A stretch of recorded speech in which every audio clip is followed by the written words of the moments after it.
ज्ञानवापी मामले में आज कोर्ट में सुनवाई हुई। मेरे साथ अधिवक्ता भी हैं और पिटिशनर भी हैं। सर, अपना पहले नाम बता दें और आज क्या हुआ कोर्ट? सुभाष नंदन चतुर्वेदी, वादी अधिवक्ता।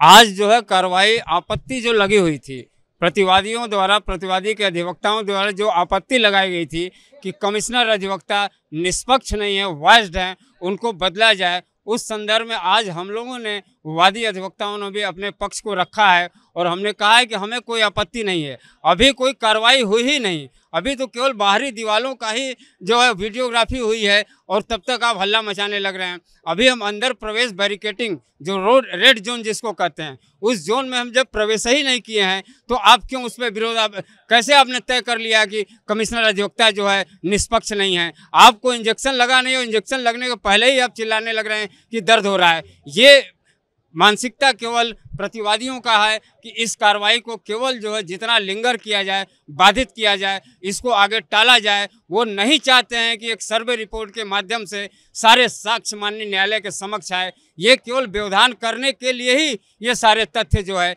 ये इनका विरोध करना केवल व्यवधान पर। कोर्ट कमिश्नर को लेकर के जो बात हो रही थी कि एडवोकेट कमिश्नर बदला जाए या नहीं, उस पर फैसला कब आएगा? इस पे फैसला कल आएगा। माननीय न्यायालय ने सारे पक्षों को सुना है और कल जो भी बचे पक्ष सुनेगा और कल निर्णय न्यायालय ले लेगा कि जो है कल कमिश्नर बदला जाए कि नहीं बदला जाए। लेकिन हमारा विचार है कि अभी माननीय कमिश्नर निष्पक्ष हैं, ईमानदारी से काम कर रहे हैं, उसमें कहीं कोई दिक्कत नहीं है और उनको नहीं बदला जाएगा। एक हमारा विचार अपना है। ये बताइए अब आखिर में ये कि अब सर्वे का काम कब होगा, ये कल भी ये भी तय हो जाएगा या बाद? नहीं, अब तय माननीय न्यायालय तिथि तय करेंगे और कमिश्नर साहब फिर तय करेंगे कि कब जो है अगली कार्रवाई सर्वे का करना है। ज्ञानवापी मामले में वाराणसी की कोर्ट में आज सुनवाई हो गई। सरकारी वकील महेंद्र प्रसाद पांडे साहब मेरे साथ हैं। सर, आज हियरिंग हुई, क्या अपडेट है इस केस का? हियरिंग आज जो है 56 का प्रार्थना पत्र हुआ है। वो 56 का प्रार्थना पत्र दिनांक 7 मई 2022 को प्रतिवादी संख्या 4 अंजुमन इंतजामिया के अधिवक्ता द्वारा दिया गया था और उसमें आरोपित किया गया था अजय कुमार मिश्र एडवोकेट कमिश्नर के ऊपर कि वो पक्षपातपूर्ण रवैया अपना रहे हैं और वो निष्पक्ष जांच नहीं कर रहे हैं। लिहाजा उनको बदल करके माननीय न्यायालय स्वतः या किसी सीनियर वकील को नियुक्त किया जाए, जिस पर प्रतिवादी पक्ष 1, 2, 3 की तरफ से मैं डीजीसी सिविल की हैसियत से मैंने प्रबल विरोध किया था और मैंने इस बात को कहा कि चूंकि माननीय न्यायालय के पूर्ववर्ती आदेश के अनुक्रम में कमीशन की कार्रवाई दिनांक 6 मई 2022 को लगभग 2 से 2.5 घंटे संपादित हो चुकी है, प्रगति पर है। लिहाजा और आगे की कमीशन कार्रवाई के लिए चूंकि 7 तारीख का समय नियत किया जा चुका था, ऐसी स्थिति में उनको नहीं बदला जाना चाहिए। उनका कार्य संतोषप्रद है। उनके ऊपर जो आरोप लगाया जा रहा है पक्षपात का, ऐसा वहाँ पर कुछ भी नहीं है। अगर कोई पक्षपात का आरोप उन पर होता तो प्रतिवादी नंबर 4 अंजुमन इंतजामिया के अधिवक्ता को उस पर अपनी प्रबल आपत्ति दाखिल करनी चाहिए थी, प्रस्तुत करनी चाहिए थी। लेकिन ऐसा कोई प्रबल आपत्ति उन्होंने दौरान कार्रवाई कमीशन नहीं किया था। आज ये जो एप्लीकेशन इन्होंने दिया 56 का, वो दुराशा से प्रेरित होकर दिया है और महज इस कमीशन कार्रवाई को अधिक से अधिक डिले करने के उद्देश्य से दिया हुआ है। तो ये तय कब होगा कि जो एडवोकेट कमिश्नर हैं ये अजय जी ही रहेंगे या बदले जाएंगे? आज इस पर बृहद सुनवाई हुई, सभी पक्षों ने अपना अपना पक्ष रखा, माननीय न्यायालय ने उसको सुन लिया। और चूँकि पहले से इस मुकदमे में कल यानी 10 मई की तिथि नियत है, तो कल इस पर पुनः सुनवाई और साथ में आदेश होना संभावित है, ऐसा परिलक्षित होता है। एक सवाल सर ये भी बनता है कि कल चूंकि 10 तारीख को ही कोर्ट ने कहा था कि सर्वे की रिपोर्ट देने के लिए, आख्या देने के लिए, अब सर्वे पूरा नहीं हो पाया है तकनीकी तौर पर, तो उस रिपोर्ट को लेकर भी कोई चर्चा होगी या नई तारीख भी कल तय हो जाएगी या उसके लिए फिर कोई और तारीख?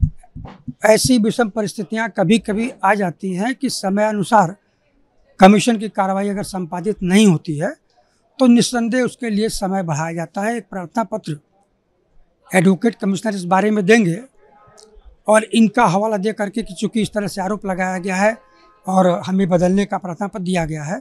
और 7 तारीख को कमीशन कार्रवाई करने के लिए एडवोकेट कमिश्नर, वादी पक्ष और मैं स्वतः अपने 3 सहायक जिला शासकीय अधिवक्ता राणा संजीव कुमार सिंह और मधुकर पांडे जी के साथ, अपने जूनियर्स आशीष चौबे के साथ मैं वहाँ पर गया था, लेकिन किन्हीं कारणों से वहाँ पे संपादित नहीं हो पाई।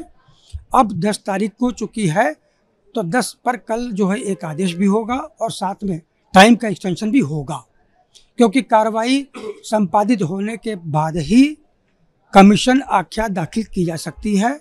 और चूंकि कमीशन कार्रवाई पूर्ण नहीं हो पाई, तो जब पूर्ण होगी तब दाखिल होगा। इसके लिए माननीय न्यायालय एक निश्चित तौर पे एक सुविधाजनक तिथि अवश्य नियत करेंगे। एक आम लोग ये समझना चाहते हैं, अगर कोर्ट कमिश्नर बदला जाता है, एडवोकेट कमिश्नर, तो उस कंडीशन में क्या केस पे फर्क पड़ेगा, और नहीं बदला जाता है तो क्या होगा? अब ये माननीय न्यायालय के विवेकाधीन है कि वो क्या आदेश करते हैं। लेकिन अगर किसी ऐसे को बदला जाता है तो उस परिप्रेक्ष्य में फिर वो प्रक्रिया होगी कि फिर सूचना जाएगी सबको, फिर शासन प्रशासन को सूचना जाएगी, फिर वहाँ पर शांति व्यवस्था सुरक्षा के संदर्भ में व्यवस्थाएं करनी पड़ेगी। जबकि 6 और 7 को शासन प्रशासन पूरी तरह से मुस्तैद था, चारों तरफ सारी व्यवस्थाएं थी, सुरक्षा तंत्र एकदम सुदृढ़ था, किसी भी तरह का अप्रिय घटना नहीं होने पाई। और अग्रेतर भी ऐसी उम्मीद की जा सकती है कि प्रशासन इस मामले पर बहुत ही गंभीरतापूर्वक और बारीक नज़र रखे हुई है और किसी तरह से किसी प्रकार का कोई ऐसी अप्रिय घटना नहीं होनी चाहिए। मैं यही पूछा, अगर कोर्ट कमिश्नर नहीं बदला जाता है तो जो पिछली रिपोर्ट थी सर, मतलब जो सर्वे हुआ था उसी को आगे बढ़ाया जाएगा, और अगर बदल दिया गया तो नए सिरे से सर्वे होगा, ऐसा कुछ होगा? मुझे ऐसा लगता है कि चूँकि 2 दिन की कार्रवाई वीडियोग्राफी वगैरह भी हुई है, उसका चिप जो है वो सुरक्षित स्थान पर रखा गया है बाई कोर्ट ऑर्डर, और वो 6 तारीख का भी था। और 7 तारीख को 6 तारीख को तो लगभग 2.5 घंटे हुआ था, लेकिन 7 तारीख को कमीशन की कार्रवाई, अपेक्षित कार्रवाई नहीं हो पाई, लेकिन बाकी सब वीडियोग्राफी हुई थी। तो ये दोनों चिप सुरक्षा कारणों से वो रखा हुआ है। ऐसा लगता है, ऐसा महसूस हो रहा है कि नहीं बदला जा सकता है, लेकिन ये सर्वथा माननीय न्यायालय के विवेकाधीन है। ये वो इस न्यायालय का आदेश सर्वोपरि है और उसको सबको मानना चाहिए। तो देखा आपने सरकारी वकील जिन्होंने बताया कि अपनी तरफ से साफ कहा गया कि जो एडवोकेट कमिश्नर हैं वो पारदर्शिता से काम कर रहे हैं, बेहतरीन तरीके से काम कर रहे हैं। ऐसे में अब कोर्ट पर है कि वो कल क्या फैसला देता है, क्या कोर्ट कमिश्नर बदला जाता है या नहीं, लेकिन ये तय है कि सर्वे का काम अब अगली नई तारीख पर ही होगा। ज्ञानवापी मामले में अंजुमन इंतज़ामिया कमेटी की तरफ से अखलाक अहमद साहब कोर्ट में पेश हुए। अखलाक साहब, आज इस मामले में क्या हुआ और इसका फैसला कब आया? मैंने सैटरडे को एक 56 का एप्लीकेशन दिया था वकील कमिश्नर महोदय को बदल करके किसी स्पेशल सीनियर अधिवक्ता को वकील कमिश्नर नियुक्त करने के लिए। वादीगण की तरफ से आज उसकी आपत्ति आई है। हम कल उसका रिजॉइंडर दाखिल करेंगे और उसी का कल डिस्पोजल होगा। कल कितने बजे हियरिंग है और क्या उम्मीद की जाए कि कल ही ये पता चल जाएगा कि एडवोकेट कमिश्नर बदलेंगे या नहीं बदलेंगे? कल 2 बजे हियरिंग होगी। डेट कोर्ट बताएगी कि कल वो ऑर्डर करेगी या 1-2 दिन बाद करेगी। ये डेट तो मैं नहीं बता सकता। हिंदू पक्ष का ये दावा है कि किसी तरह का कोई उन्होंने बायसनेस नहीं दिखाया था और इसी वजह से पहले दिन 2.5 घंटे की रिकॉर्डिंग हो गई सर्वे में और दूसरे दिन भी थोड़ी सी हुई, लेकिन जानबूझकर इसको लिंगर ऑन करने के लिए ये पिटीशन डाली गई। ये आरोप गलत है, ये उनका आरोप गलत है। 2 घंटा उन्होंने कमीशन कार्रवाई किया, हम लोगों ने उनको कहीं ऑब्स्ट्रक्ट नहीं किया और बहुत नॉर्मल हो रहा था। वो 2 घंटे के बाद जो है तो फिर वो कुछ ऑर्डर का इंटरप्रिटेशन एक दूसरे की तरफ से अलग अलग होने लगा, उसके बाद कार्रवाई बंद हो गई और 6:30 बज रहा था। 6:30 शाम को सूर्यास्त के बाद तो कार्रवाई होती नहीं, इसलिए हम लोग ने उनकी एप्लीकेशन दिया। अब दूसरे दिन उन्होंने किया नहीं किया, डाउन दोनों। अच्छा, अगर आपके पक्ष में फैसला आता है, एडवोकेट कमिश्नर बदल जाता है, तो कोई नाम भी आप सजेस्ट करेंगे या कोर्ट पे ही स्पेशल कमिश्नर के लिए होगा तो जो वही स्पेशल कमिश्नर होता है जिस पे दोनों लोग एग्री करते हैं। प्रोसेस यही है। अगर कोर्ट किसी को फिक्स कर देगी तो हम उसको ओबे करेंगे। और अगर आप नहीं जीत पाते हैं और एडवोकेट कमिश्नर वही रहते हैं तो क्या ऊपर आप अपील? नहीं, हम अगर कुछ ये कोर्ट का भी हुआ, कोर्ट अगर उन्हीं को कंटिन्यू करेगी तो हम उनके साथ कमीशन की कार्रवाई सम्मिलित होंगे। चैलेंज तो नहीं करेंगे? नहीं, कोई चैलेंज नहीं, चैलेंज करेंगे नहीं करेंगे डोंट नो, ये तो कमेटी जाने। और हम लोग तो सिर्फ एडवोकेट है ना, हम लोग अंजुमन इंतजामिया। विकल्प तो चूंकि आपके पास है कि अगर आप हार जाते हैं तो फिर ऊपर की कोर्ट में कोर्ट बनी हुई है, lower court, high court, supreme court बनी किस लिए है? इसीलिए ना। कुछ तय नहीं किया है कि अगर आप हार जाते हैं तो कोई ऑर्डर ना आ जाए, हम उस पर कैसे चर्चा करें कि हम इसमें आगे जाएंगे कि नहीं जाएंगे। तो इखलाक अहमद साहब को सुन रहे थे, जिन्होंने मुस्लिम पक्ष को रिप्रेजेंट किया। उनका कहना है कि 56 में आपत्ति दाखिल की गई थी और कल इस मामले में फिर से सुनवाई होगी। कैमरा पर्सन वीरेंद्र के साथ रणवीर, एबीपी न्यूज़, वाराणसी।